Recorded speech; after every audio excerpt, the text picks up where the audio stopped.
नमस्कार। प्रसिद्ध वैज्ञानिक जगदीश चंद्र बसु का बचपन प्रकृति का अवलोकन करते हुए बीता। पेड़ पौधे जीव जंतुओं से प्रेम करते हुए उनकी शिक्षा आरंभ हुई। वे जीव विज्ञान, भौतिकी, वनस्पति विज्ञान तथा विज्ञान कथा लेखन में रुचि रखने वाले एक बहुविध व्यक्ति थे। उन्होंने सिद्ध किया कि पौधों का एक निश्चित जीवन चक्र व एक प्रजनन प्रणाली होती है और वे अपने परिवेश के प्रति जागरूक होते हैं। इस प्रकार वे ये स्थापित करने वाले विश्व के पहले व्यक्ति थे कि पौधे किसी भी अन्य जीव रूप के समान होते हैं। विज्ञान जैसे विषय को भी चित्रात्मक साहित्यिक स्वरूप प्रदान करने वाले जगदीश चंद्र बसु ने सर्वप्रथम रेडियो तरंगों के द्वारा संचार स्थापित कर एक बड़ी वैज्ञानिक खोज की थी। मैं आज आपके बीच उन्हीं के द्वारा लिखित पेड़ की बात यहाँ आपके सामने प्रस्तुत करूँगी, जो उन्होंने मूल रूप से बांग्ला भाषा में लिखा था, लेकिन उसका अनुवाद हिंदी में शंकर सेन के द्वारा किया गया है। वही मैं आज आपके बीच प्रस्तुत करने जा रही हूँ। पेड़ की बात।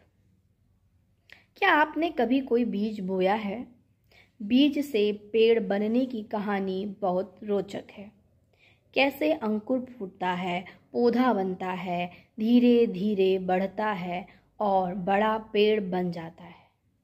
तो जानते हैं हम पौधे से पेड़ के बनने की कहानी।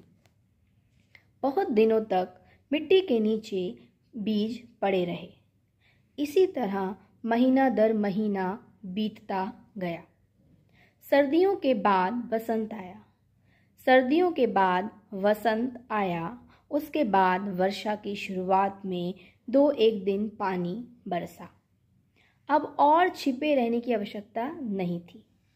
मानो बाहर से कोई शिशु पुकार रहा हो, आओ और सो मत, उठ जाओ, सूरज की रोशनी देखो।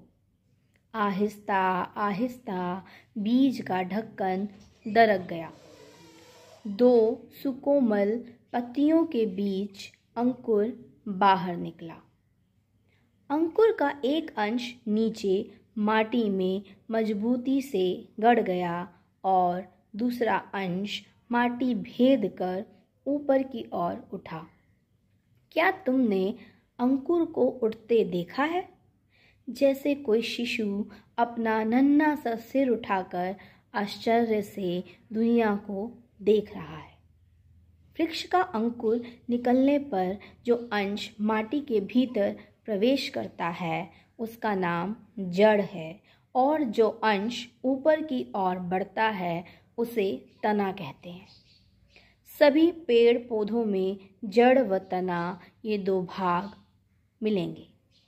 ये एक आश्चर्य की बात है कि पेड़ पौधों को जिस तरह ही रखो, जड़ नीचे की ओर जाएगी व तना ऊपर की ओर उठेगा। एक गमले में पौधा था। परीक्षण करने के लिए कुछ दिन गमले में औंधा लौटाया। यह एक आश्चर्य की बात है कि पेड़ पौधों को जिस तरह ही रखो, जड़ नीचे की ओर जाएंगी व तना ऊपर की ओर उठेगा। एक गमले में पौधा था। परीक्षण करने के लिए कुछ दिन गमले को औंधा लटकाए रखा। पौधे का सिर की तरफ लटका रहा। पौधे का सिर नीचे की तरफ लटका रहा और जड़ ऊपर की ओर रही।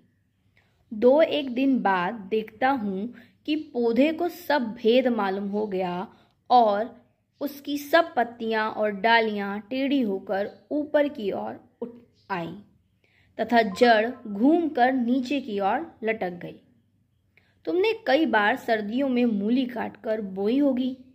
देखा होगा, पहले पत्ते व फूल नीचे की ओर रहे, कुछ दिन बाद देखोगे कि पत्ते और फूल ऊपर की ओर उठ आए हैं। हम जिस तरह भोजन करते हैं, पेड़ पौधे भी उसी तरह भोजन करते हैं। हमारे दांत हैं, कठोर चीज खा सकते हैं। नन्हे बच्चों के दांत नहीं होते, वे केवल दूध पी सकते हैं।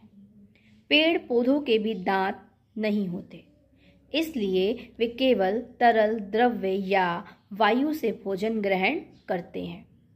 पेड़ पौधे जड़ के द्वारा माटी से रस पान करते हैं। चीनी में पानी डालने पर चीनी गल जाती है। माटी में पानी डालने पर उसके भीतर बहुत से द्रव्य गल जाते हैं।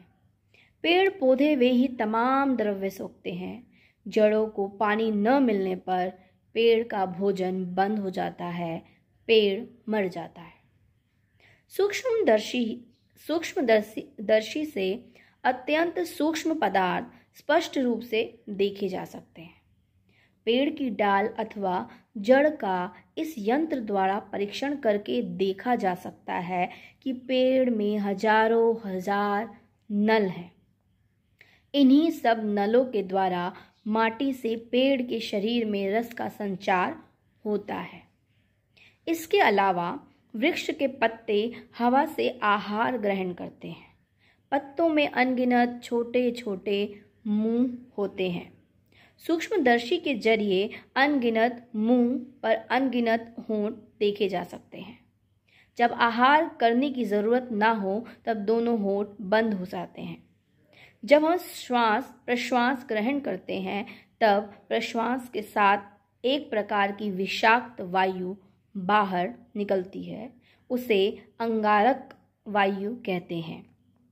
अगर ये जहरीली हवा पृथ्वी पर इकट्ठी होती रहे तो तमाम जीव जंतु कुछ ही दिनों में उसका सेवन करके नष्ट हो सकते हैं। जरा विधाता की करुणा का चमत्कार तो देखो। जो जीव जंतुओं के लिए जहर है, पेड़ पौधे उसी का सेवन करके उसे पूर्णतया शुद्ध कर देते हैं। पेड़ के पत्तों पर जब सूर्य का प्रकाश पड़ता है तब पत्ते सूर्य ऊर्जा के सहारे अंगारक वायु से अंगार निःशेष कर डालते हैं और यही अंगार वृक्ष के शरीर में प्रवेश करके उसका संवर्धन करते हैं। पेड़ पौधे प्रकाश चाहते हैं, प्रकाश न मिलने पर ये बच नहीं सकते। पेड़ पौधों की सर्वाधिक कोशिश यही रहती है कि किसी तरह उन्हें थोड़ा सा प्रकाश मिल जाए। यदि खिड़की के पास गमले में पौधा रखो तब देखोगे कि सारी पत्तियां व डालियां अंधकार से बचकर प्रकाश की ओर बढ़ रही हैं। वन अरण्य में जाने पर पता लगेगा कि तमाम पेड़ पौधे इस होड़ में सचेष्ट हैं कि कौन जल्दी से जल्द सिर उठाकर पहले प्रकाश को झपट ले। बेल लताएं छाया में पड़ी रहने से प्रकाश के अभाव में मर जाएंगी, इसीलिए वे पेड़ों से लिपटी हुई निरंतर ऊपर की ओर अग्रसर होती हैं। अब तो समझ गए होंगे कि प्रकाश ही जीवन का मूल मंत्र है। सूर्य किरण का स्पर्श पाकर ही पेड़ पल्लवित होते हैं। पेड़ पौधों के रेशे रेशे में सूरज की किरणें आबद्ध हैं।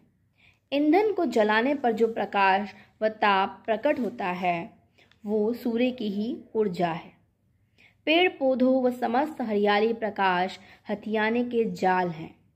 पशु डांगर पेड़ पौधे या हरियाली खाकर अपने प्राणों का निर्वाह करते हैं। पेड़ पौधों में जो सूर्य का प्रकाश समाहित है वो उसी तरह जंतुओं के शरीर में प्रवेश करता है। अनाज व सब्जी न खाने पर हम भी बच नहीं सकते हैं। सोचकर देखा जाए तो हम भी प्रकाश की खुराक पाने पर ही जीवित हैं। कोई कोई पेड़ 1 वर्ष के बाद ही मर जाते हैं। सब पेड़ मरने से पहले संतान छोड़ जाने के लिए व्यग्र हैं। बीज ही उनकी संतान है। बीज की सुरक्षा व सार संभाल के लिए पेड़ फूल की पंखुड़ियों से घिरा एक छोटा सा घर तैयार करता है। फूलों से आच्छादित होने पर पेड़ कितना सुंदर दिखलाई पड़ता है। जैसे फूल फूल के बहाने वो स्वयं हंस रहा हो। फूल की तरह सुंदर चीज़ और क्या है? जरा सोचो तो। पेड़ पौधों को मटमैली माटी से आहार व विषाक्त वायु से अंगारक ग्रहण करते गए, फिर एक अपरूप उपादान से किस तरह ऐसे सुंदर फूल खिलते हैं। तुमने कथा तो सुनी होगी स्पर्श मणि की, अर्थात पारस पत्थर की, जिसके स्पर्श से लोहा सोना हो जाता है। मेरे विचार से माँ की ममता ही वो मणि है। संतान पर स्नेह न्यौछावर होते ही फूल खिलखिला उठते हैं। ममता का स्पर्श पाते ही मानो माटी व अंगार के फूल बन जाते हैं। पेड़ों पर मुस्कुराते फूल देखकर हमें कितनी खुशी होती है। शायद पेड़ भी कम प्रफुल्लित नहीं होते। खुशी के मौके पर हम अपने परिजनों को निमंत्रित करते हैं। उसी प्रकार फूलों की बहार छाने पर पेड़ पौधे भी अपने बंधु बांधवों को बुलाते हैं। स्नेह सिक्त वाणी से पुकार सकते हैं, कहाँ हो मेरे बंधु, मेरे बांधव, आज मेरे घर आओ। यदि रास्ता भटक जाओ, कहीं पर पहचान नहीं सको, इसलिए रंग बिरंगे फूलों के निशान लगा रखे हैं। ये रंगीन पंखुड़ियाँ दूर से देख सकोगे। मधुमक्खी व तितली के साथ वृक्ष की चिरकाल से घनिष्ठता है। वे दल बल सहित फूल देखने आती हैं। कुछ पतंगे दिन के समय पक्षियों के डर से बाहर नहीं निकल सकते। पक्षी उन्हें देखते ही खा जाते हैं, इसलिए रात का अंधेरा घिरने तक वे छिपे रहते हैं। शाम होते ही उन्हें बुलाने की खातिर फूल चारों तरफ सुगंध ही सुगंध फैला देते हैं। वृक्ष अपने फूलों में शहद का संचयन करके रखते हैं। शाम होते ही उन्हें बुलाने की खातिर फूल चारों तरफ सुगंध ही सुगंध फैला देते हैं। वृक्ष अपने फूलों में शहद का संचयन करके रखते हैं। मधुमक्खी व तितली बड़े चाव से मधुपान करती हैं। मधुमक्खी के आगमन से वृक्ष का भी उपकार होता है। तुम लोगों ने फूल में परागकण देखे होंगे। मधुमक्खियाँ एक फूल के परागकण दूसरे फूल पर ले जाती हैं। परागकण के बिना बीज पक नहीं सकता। इस प्रकार फूल में बीज फलता है। अपने शरीर का रस पिलाकर वृक्ष बीजों का पोषण करता है। अब अपनी जिंदगी के लिए उसे मोह माया का लोभ नहीं है। तिल तिल कर संतान की खातिर सब कुछ लुटा देता है। जो शरीर कुछ दिन पहले हरा भरा था, अब वो बिल्कुल सूख गया है। अपने ही शरीर का भार उठाने की शक्ति क्षीण हो चली है। पहले बयार हवा करती हुई आगे बढ़ जाती थी। पत्ते हवा के संग क्रीड़ा करते थे। छोटी छोटी डालियाँ ताल ताल पर नाच उठती थीं। अब सूखा पेड़ हवा का आघात सहन नहीं कर सकता। हवा का बस एक थपेड़ा लगते ही वो थर थर काँपने लगता है। एक एक करके सभी डालियाँ टूट पड़ती हैं। अंत में एक दिन अकस्मात पेड़ जड़ सहित भूमि पर गिर पड़ता है। इस तरह संतान के लिए अपना जीवन न्यौछावर करके वृक्ष समाप्त हो जाता है। तो ये थी कहानी पौधे से बीज से पेड़ बनने की। धन्यवाद। तो इस प्रकार हमने सुनी बीज से पेड़ बनने की कहानी। आपको मेरा चैनल अगर पसंद आया हो तो कृपया इसे लाइक करें, शेयर करें और आपके जितने भी सुझाव हो वो हमें कमेंट के माध्यम से हमारे साथ शेयर करें। धन्यवाद।